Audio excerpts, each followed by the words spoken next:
Hey again, welcome back to our Thursday read aloud. It's good to see you. Excited to read another book with you today. This one is called The Day Lewis Got Eaten, and again, it just happens to be one that caught my eye as it was returned to the library as part of our morning returns. And sometimes that's just the way that books land in our lap, and we find out there's something we want to give a look at. So be sure to keep your eyes open, because you never know when you'll see something you might want to read. So here is The Day Lewis Got Eaten.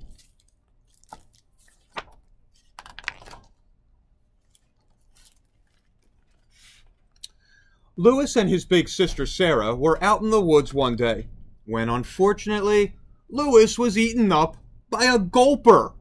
Rawr, flick, nope. Sarah didn't panic. She knew that gulpers usually swallow their food whole, and that if she was quick, there might be a way to get Lewis back out. Stopping only to collect something she thought she might need, she set off after the gulper in hot pursuit. She had almost caught up with it when, unfortunately, the gulper was eaten up by a grabular.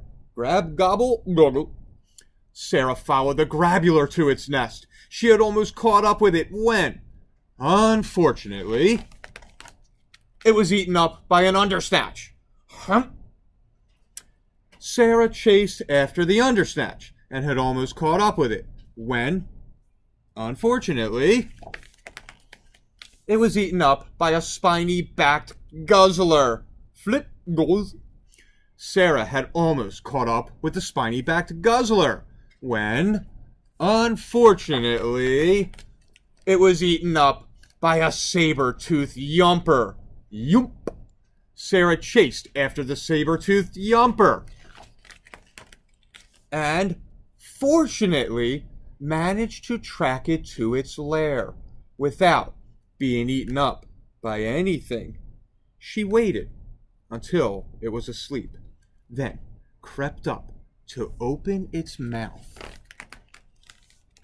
She crawled into its stomach, then clambered into the mouth of the spiny-backed guzzler, then into the undersnatch, then into the grabular, and finally into the gulper, where she found Lewis. "There you are," he said. "I knew you'd come. How are we going to get out of here?" "We're going to use this hiccup frog," said Sarah, "which I picked up before chasing after the gulper. Watch this." The hiccup frog boinged all around the gulper's stomach, which made the gulper start to wriggle. This made the grabular wriggle, which set off the undersnatch, and then the spiny-backed guzzler, and then the saber-toothed yumper. Until in one great chain of hiccups and burps, Lewis and Sarah and the hiccup frog were free. Unfortunately, all the creatures were now extremely hungry. They gathered around Sarah, licking their lips. "Get away from my sister," shouted Lewis, "or I'll eat you up." The creatures fled. "Thanks, Lewis," said Sarah. "Come on, it's time to go home."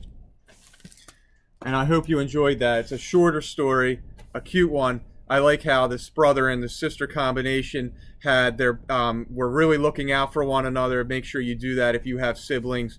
Look out for each other. McGinn will be back with one more read aloud to end our week. Have a good night.